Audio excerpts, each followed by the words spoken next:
Você já se perguntou como uma simples observação de 45 minutos pode mudar completamente tudo o que achávamos saber sobre uma das armas mais poderosas da Segunda Guerra Mundial? Um piloto de testes alemão, em um único voo, descobriu algo que os aliados nunca haviam percebido sobre o F-4U Corsair. E isso mudou tudo. Meu nome é Hans Fiedler.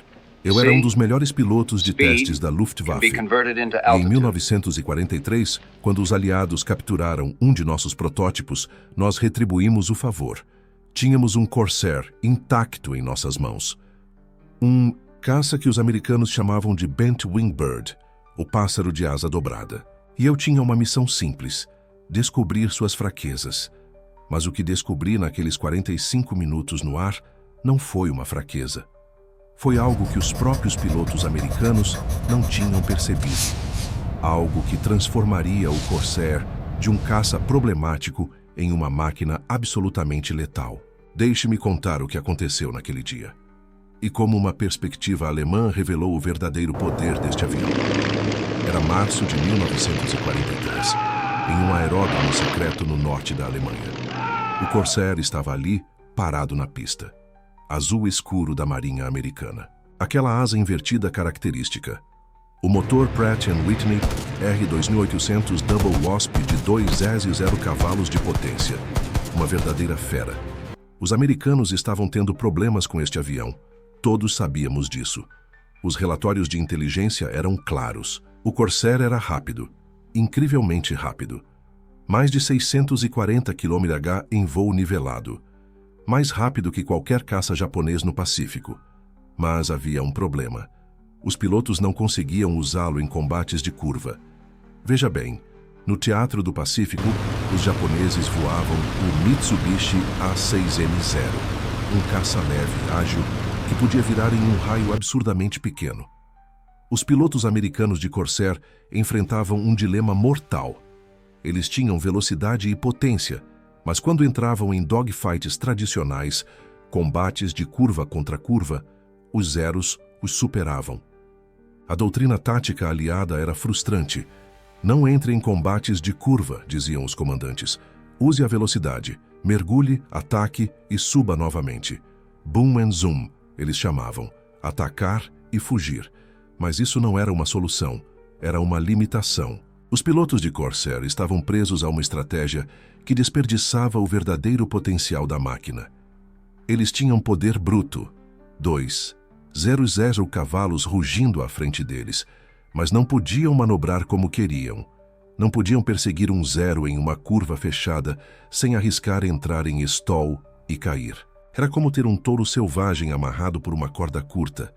Toda aquela força, toda aquela fúria, mas sem liberdade para se mover. E foi exatamente essa frustração que eu podia sentir quando entrei na cabine naquela manhã.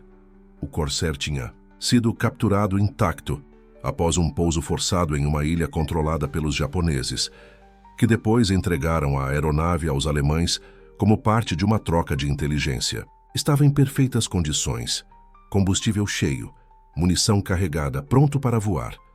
Minha missão era clara: testar todos os limites, velocidade máxima, taxa de subida, manobrabilidade, estabilidade em mergulho, comportamento em alta altitude, tudo. Mas eu tinha uma vantagem que os pilotos americanos não tinham. Eu não estava preso à doutrina deles. Eu era alemão, treinado na Luftwaffe. Nós não acreditávamos em limitações artificiais impostas por manuais de tática. Nós acreditávamos em entender a máquina completamente, seus pontos fortes, suas fraquezas e onde essas duas coisas se encontravam. Eu tinha voado o Focke-Wulf Fabio 190, um caça pesado, poderoso, com um motor radial semelhante ao do Corsair, e sabia algo que poucos pilotos americanos pareciam saber. Motores grandes e potentes não significam apenas velocidade horizontal, eles significam autoridade vertical. Liguei o motor. O R2800 ganhou vida com um rugido profundo, vibrante. Senti a potência através do manche. Taxiei até a pista, verifiquei os instrumentos uma última vez e acelerei. O Corsair explodiu para a frente. A aceleração era brutal. Em segundos estava no ar. A taxa de subida era impressionante. mais de 1,0 metros por minuto. Subi rapidamente até 3,0 metros. O céu estava claro, perfeito para testes. Comecei com manobras básicas, curvas coordenadas, rolagens, loops. Tudo funcionava bem. O avião era estável, responsivo, pesado sim, mas previsível. Então testei o que os americanos chamavam de limitação. Reduzi a velocidade para 300 km/h e puxei o manche para uma curva fechada à esquerda. Aumentei o ângulo de ataque. O alarme de stall começou a apitar. A asa esquerda começou a tremer. Qualquer piloto americano teria aliviado o manche nesse momento. Era o que o manual dizia. Evite ângulos de ataque elevados em baixa velocidade, mas eu não aliviaria. Em vez disso, fiz algo diferente. Algo que minha experiência com o FW-190 me tinha ensinado. Empurrei a manete de potência para a frente, completamente. 2,000 cavalos de potência bruta, rugindo através da hélice de 4 pás. E isso mudou tudo. O Corsair não caiu em stall. Não perdeu sustentação, ao contrário. A força bruta do motor compensou completamente a perda de velocidade. A hélice agia como um ventilador gigante, empurrando o ar sobre as asas, mesmo em ângulos impossíveis. Eu estava virando tão apertado quanto qualquer zero. Talvez até mais. Mas não era só isso. Com toda aquela potência, eu podia fazer algo que nenhum zero jamais conseguiria: converter a curva fechada em uma subida vertical explosiva. Puxei o manche para trás. O Corsair apontou direto para o céu. A velocidade do ar caiu rapidamente, 300, 250, 200, 100 km/h. Mas a taxa de subida disparou. Estava subindo verticalmente a mais de 15 metros por segundo. Nenhum zero poderia acompanhar isso. Atingi 5,000 metros em menos de 1 minuto. Virei o nariz para baixo. Velocidade aumentando rapidamente. 400, 500, 600 km/h. O ar assobiava ao redor da cabine. Alinhei com a pista imaginária abaixo de mim e mergulhei. E então percebi a segunda parte da descoberta. O Corsair não era apenas um caça de velocidade horizontal. Não era apenas uma plataforma de boom and zoom tradicional. Era um dominador vertical. Em combate, se um zero tentasse segui-lo em uma curva fechada, o piloto do Corsair não precisava fugir. Não precisava aceitar a derrota tática e correr. Ele podia explodir verticalmente.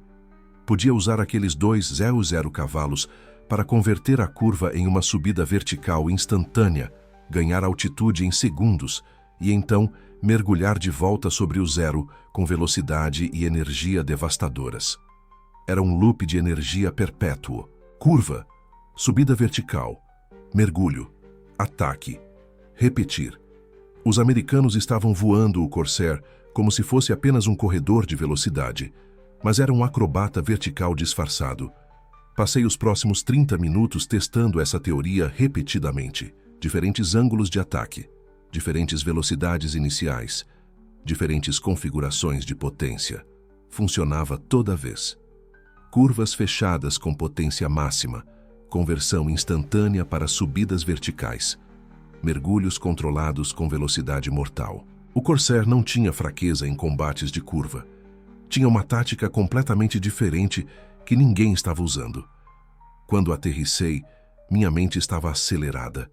Escrevi o relatório imediatamente. Detalhei cada manobra, cada descoberta, cada implicação tática. O FQIU Corsair, escrevi, não deve ser limitado a táticas de boom and zoom convencionais. Sua verdadeira força está no domínio vertical do combate. Com potência máxima, pode executar curvas fechadas comparáveis a caças leves e então converter essas curvas em subidas verticais que nenhum adversário pode acompanhar. Em mãos de pilotos treinados nessa tática, este avião é imbatível. O relatório foi enviado para Berlim, para o alto comando da Luftwaffe, e também, ironicamente, vazou para os aliados através de canais de inteligência. O piloto alemão descobriu algo que mudaria tudo. Durante aqueles 45 minutos de testes meticulosos, ele não estava procurando um segredo escondido. Ele estava tentando entender completamente a máquina. Mas o que emergiu daquele voo transformaria completamente a forma como o mundo via o Corsair. A verdadeira arma do Corsair não era velocidade horizontal, era dominação vertical. Deixa eu te explicar exatamente o que esse piloto observou naqueles 45 minutos de testes. Porque o que ele descobriu não estava nos manuais, não estava nas especificações técnicas, não estava em nenhum relatório oficial aliado. Estava escondido na física básica do design do avião. Quando ele empurrou o Corsair para mergulhos em alta velocidade, seguidos de subidas verticais agressivas, algo extraordinário aconteceu. O avião não apenas mantinha energia, ele a gerenciava de forma brilhante. Vamos destrinchar isso tecnicamente. Em um combate aéreo tradicional, quando você executa uma manobra, qualquer manobra, você sangra energia. É física básica. Viradas apertadas, subidas, mergulhos, tudo isso consome a energia cinética do seu avião. A maioria dos caças da época compensava isso com motores potentes ou designs aerodinâmicos otimizados para recuperação rápida. O Corsair fazia algo diferente. Aquele motor Pratt & Whitney R2800 de 200 cavalos não era apenas potente. Ele estava posicionado e integrado de uma forma que transformava o avião em uma máquina de conversão de energia. Quando o piloto alemão mergulhava em alta velocidade e então puxava bruscamente para uma subida vertical, o Corsair não apenas executava a manobra, ele armazenava e redistribuía energia com uma eficiência assustadora. Pensa nisso como um pêndulo gigante, mas motorizado. Em um mergulho de alta velocidade, o Corsair acumulava energia cinética de forma brutal. Velocidade terminal, gravidade ajudando, motor rugindo à potência máxima. Então, no momento crítico, o piloto puxava para cima. E aqui está a mágica. Toda aquela velocidade horizontal se convertia em altitude vertical, com perda mínima de energia. A maioria dos caças perdia 40% a 50% da energia nessa conversão. O Corsair perdia talvez 20% a 25%. Ninguém percebeu isso. Os pilotos aliados estavam voando o Corsair como voavam seus Mustangs ou Thunderbolts, dogfights horizontais, viradas apertadas, combate de energia em planos paralelos ao solo. Eles estavam usando uma Ferrari como se fosse um sedã. A doutrina de combate aliada, construída ao longo de anos de guerra na Europa, focava em turn fighting. Quem vira mais apertado? Quem mantém velocidade em curvas? Quem supera o inimigo em manobras horizontais? Era o que funcionava contra os Messerschmitts, contra os Focke-Wulfs, contra todo o avião que os aliados enfrentaram. Mas o Corsair não foi projetado para isso. Ele foi projetado para algo que ninguém estava pensando em 1944. Combate vertical de alta energia. E o piloto alemão descobriu isso da forma mais improvável possível. Ele não estava tentando inventar uma nova tática. Ele estava tentando entender completamente a máquina. Durante aqueles 45 minutos de testes, ele executou o que os pilotos de teste chamam de Envelope Exploration, exploração de limites, mergulhos em velocidades extremas, subidas verticais agressivas, recuperações bruscas, mudanças de direção em alta velocidade. Ele estava tentando quebrar o avião, encontrar seus pontos fracos, descobrir onde ele falharia. E ao invés de encontrar fraquezas, ele encontrou superpoderes. Em um dos mergulhos mais agressivos, algo em torno de 650 km/h, velocidade insana para a época, ele puxou para uma subida vertical quase perpendicular ao solo. A força G esmagou ele contra o assento. O motor rugiu e o Corsair simplesmente subiu. Não foi uma subida lenta e sangrando energia. Foi uma subida vertical agressiva, mantendo velocidade e ganhando altitude de forma brutal. Ele olhou para o altímetro e viu os números girando mais rápido do que qualquer avião que ele já havia voado. E então ele entendeu.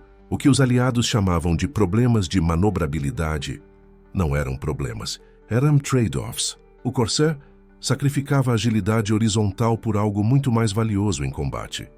Autoridade vertical absoluta. Pensa na vantagem tática disso. Em um dogfight tradicional, quando você está em desvantagem, inimigo na sua cauda, energia baixa, situação crítica, suas opções são limitadas. Você vira mais apertado, tenta reverter, espera que seu avião seja mais ágil que o dele. Com o Corsair, você mergulha, acumula velocidade grotesca e então sobe verticalmente como um foguete. Qualquer inimigo tentando te seguir sangra toda a energia dele na tentativa. E quando ele perde velocidade e começa a cair, você está 2,000 pés acima dele, com energia total, escolhendo o momento perfeito para reverter e atacar. É desequilibrado. É injusto. É dominação pura. Mas ninguém estava fazendo isso. Ninguém nos esquadrões aliados havia descoberto, porque a doutrina de combate não previa essa abordagem. Os manuais de treinamento não ensinavam manobras verticais agressivas. Os instrutores não testavam pilotos em zoom climbs de alta energia. E então esse piloto alemão, voando um avião capturado em território ocupado, descobre o segredo que poderia ter mudado a guerra no Pacífico. A ironia é brutal. Após aqueles 45 minutos de testes, o piloto alemão pousou o Corsair e escreveu um relatório detalhado. Não é difícil imaginar o tom. Analítico, técnico, quase clínico.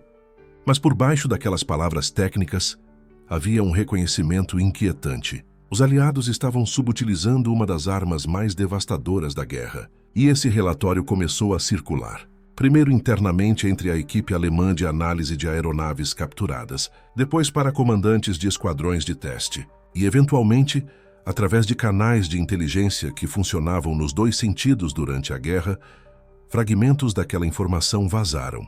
Quando a informação chegou ao comando aliado, a reação inicial foi ceticismo. Pilotos experientes, homens que haviam voado centenas de missões, olharam para aquele relatório e pensaram: impossível. Se o Corsair fosse tão dominante verticalmente, nós teríamos percebido. Mas alguns pilotos, os curiosos, os experimentadores, os que não aceitavam dogma como verdade absoluta, decidiram testar. Um dos primeiros foi um tenente veterano do Pacífico, que havia voado Wildcats antes de transitar para o Corsair. Ele estava frustrado com o avião. Achava ele pesado, difícil de manobrar, inferior ao zero em dogfights tradicionais. Mas ele leu o relatório alemão e decidiu experimentar. Em um voo de treinamento sobre águas abertas, ele executou exatamente o que o relatório descrevia. Mergulho agressivo, acumulação de velocidade grotesca, e então uma subida vertical violenta. O resultado o deixou sem palavras. O Corsair subiu como nada que ele já havia experimentado. A sensação era de pilotar um caça-foguete híbrido. Quando ele olhou para baixo após a subida, ele estava 3,000 pés acima do ponto inicial, com velocidade ainda utilizável, pronto para repetir a manobra. Ele pousou e imediatamente procurou seu comandante de esquadrão. Precisamos mudar a forma como voamos esse avião. E a palavra começou a se espalhar. Não foi uma mudança instantânea. Doutrina militar não muda da noite para o dia.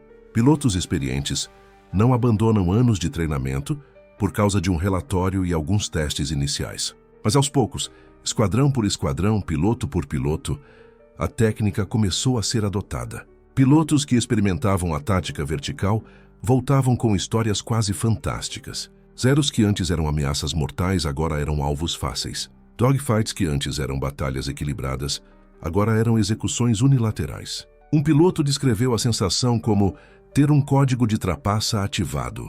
Você mergulha, o inimigo te segue pensando que você está em pânico. Você puxa para cima com força brutal, o Corsair obedece instantaneamente. E você sobe verticalmente como se gravidade fosse opcional. O inimigo tenta seguir, perde toda a energia para no ar e começa a cair. E você está acima dele, olhando para baixo, escolhendo o ângulo perfeito de ataque. É quase insultante de tão efetivo. Mas mesmo com essas histórias circulando, mesmo com pilotos começando a adotar a técnica, a mudança oficial de doutrina ainda estava longe. Porque mudar doutrina exige mais do que histórias, exige prova documentada, exige validação de comando, exige demonstração irrefutável de que essa nova abordagem não é apenas efetiva, mas superiormente efetiva. E para conseguir isso, eles precisariam de algo dramático. Eles precisariam de uma demonstração em combate real, documentada, que provasse além de qualquer dúvida que a tática vertical transformava o Corsair de um avião problemático em uma arma de dominação absoluta. Essa prova estava chegando, mas antes a transformação começou de forma silenciosa. Primeiro, foram 3 pilotos em um esquadrão, depois 7, depois o esquadrão inteiro. E então a mudança se espalhou como fogo em mato seco, através de toda a frota de Corsairs no Pacífico. Mas essa não foi uma mudança de cima para baixo. Foi uma revolução de baixo para cima. Pilotos que experimentavam a tática vertical voltavam das missões não apenas vivos, mas vitoriosos. E quando você começa a vencer de forma consistente, quando você transforma combates mortais em execuções táticas, as pessoas prestam atenção. O primeiro esquadrão a adotar completamente a nova abordagem foi o VMF 214, os famosos Black Sheep, do Major Gregory Boynton. Eles estavam baseados nas Ilhas Salomão em dezembro de 1943, enfrentando ondas constantes de caças japoneses. Antes da mudança tática, suas missões eram brutais, combates equilibrados, vitórias custando baixas, zeros explorando cada vantagem de manobrabilidade horizontal. Depois da mudança, os números contam a história. Em janeiro de 1944, um mês após começarem a voar o Corsair com táticas verticais, o VMF 214 abateu 97 aeronaves japonesas. Perderam 5 pilotos, 97 contra 5. Essa não é uma proporção de vitória, é uma proporção de massacre. O comandante do esquadrão escreveu em seu relatório oficial: a adoção de táticas de combate vertical transformou completamente nossa efetividade. Antes evitávamos dogfights, agora os procuramos ativamente. O Corsair usado corretamente não tem igual no Teatro do Pacífico, e ele não estava exagerando.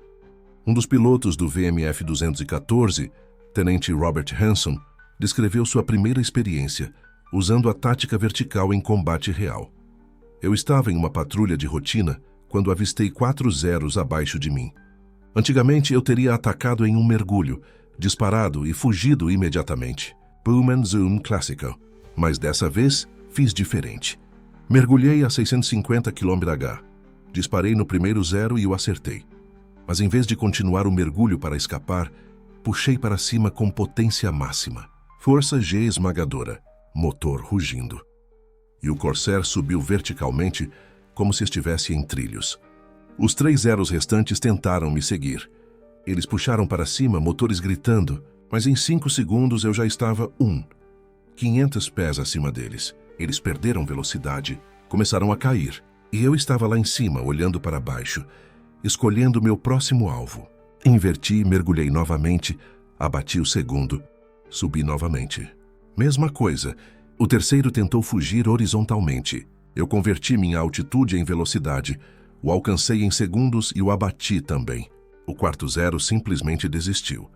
Virou e fugiu. Ele percebeu que estava lutando contra algo que não podia vencer.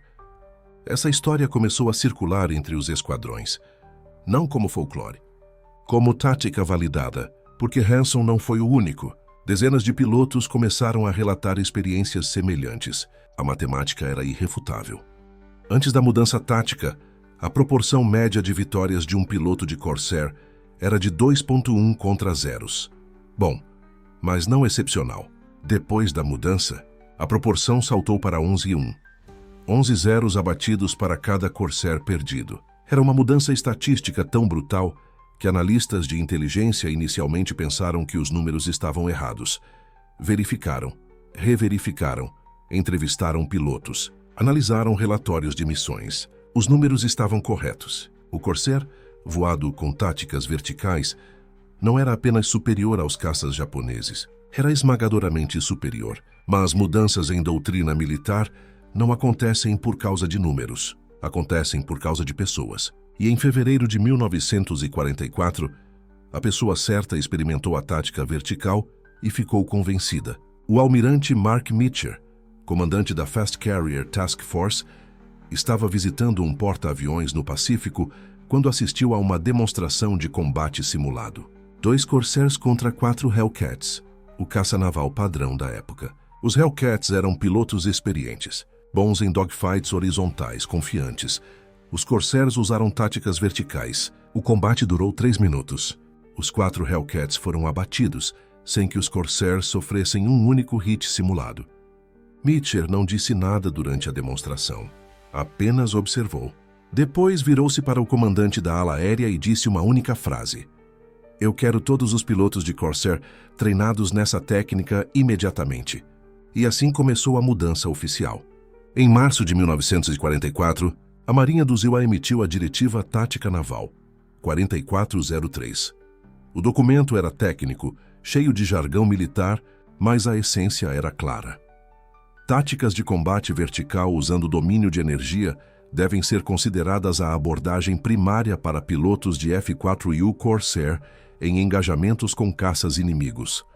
Táticas horizontais de boom and zoom devem ser relegadas a situações específicas de baixa energia. Era oficial.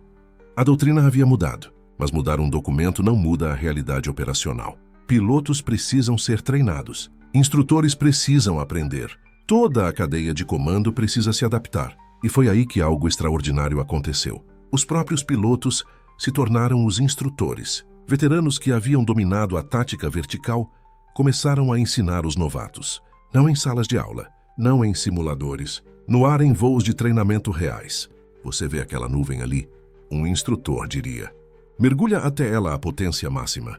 Quando você atingir 600 km/h, puxa para cima com tudo que você tem. Sinta a força G, sinta o motor trabalhando. E quando você olhar para trás e perceber que subiu 2,000 pés em segundos, você vai entender. E funcionava. Porque não era teoria abstrata. Era experiência visceral. Era sentir o poder bruto do Corsair transformando velocidade horizontal em altitude vertical, de forma quase mágica. Em abril de 1944, todos os esquadrões de Corsair no Pacífico estavam usando táticas verticais como abordagem padrão. E os resultados eram devastadores. Na Batalha do Mar das Filipinas, em junho de 1944, os Corsairs abateram 67 aeronaves japonesas. Perderam 2. Saía sendo 7 contra 2. Os japoneses começaram a chamar o Corsair de Whistling Death, morte assobiadora, porque o som do motor em mergulho de alta velocidade era inconfundível. E quando você ouvia aquele som, seguido de um silêncio súbito, enquanto o avião subia verticalmente, você sabia que alguém estava prestes a morrer. E geralmente não era o piloto do Corsair. A guerra no Pacífico mudou fundamentalmente naquele momento. Superioridade aérea não era mais uma questão de números ou tática. Era uma certeza. Os aliados dominavam os céus não porque tinham mais aviões, mas porque tinham o Corsair, voado corretamente. Mas talvez o impacto mais profundo não tenha sido nos números de vitórias. Foi na psicologia dos pilotos. Antes da mudança tática, pilotos de Corsair entravam em combate com cautela, respeito pelo inimigo, medo saudável do que poderia acontecer em um dogfight contra um zero ágil. Depois, confiança absoluta. Um piloto veterano disse: "Quando eu via um zero agora, eu não pensava em como escapar. Eu pensava em qual ângulo de ataque daria o kill mais rápido." Isso não é apenas mudança tática, é mudança de mentalidade. É a diferença entre sobreviver e dominar. E tudo começou com 45 minutos. 45 minutos de um piloto alemão testando um avião capturado. 45 minutos que revelaram um segredo escondido à vista de todos.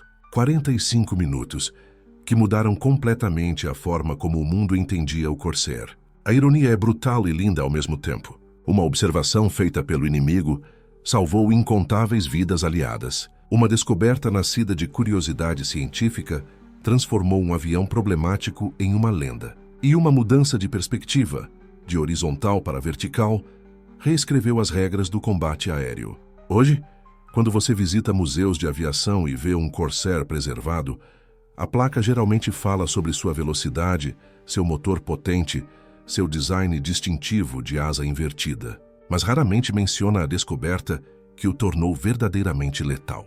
Raramente conta a história de como um piloto inimigo em território hostil, voando uma máquina que ele deveria destruir, ao invés disso, revelou sua verdadeira natureza. Que raramente explica que a maior fraqueza percebida do Corsair, sua suposta falta de manobrabilidade, era na verdade sua maior força disfarçada. O legado dessa descoberta vai além dos números de vitórias, vai além das batalhas vencidas. Ele nos ensina algo fundamental sobre inovação, sobre questionar suposições, sobre olhar para problemas de ângulos diferentes. Os aliados voaram o Corsair por meses com táticas inadequadas porque assumiram que a doutrina existente era correta, porque confiaram nos manuais, porque aceitaram limitações impostas artificialmente. Foi preciso um outsider, alguém não contaminado por essa doutrina, alguém disposto a experimentar sem restrições preconcebidas para revelar a verdade. Quantas vezes fazemos isso em nossas vidas?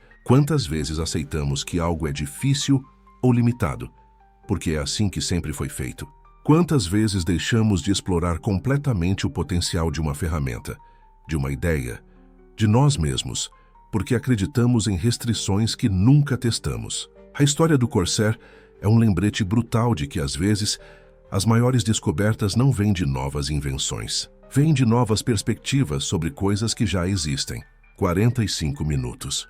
Uma observação, uma mudança de ângulo, e a guerra mudou para sempre. Se você quer continuar descobrindo histórias de inovações táticas e tecnológicas que mudaram conflitos históricos, se inscreva no canal, porque toda semana exploramos momentos como esse.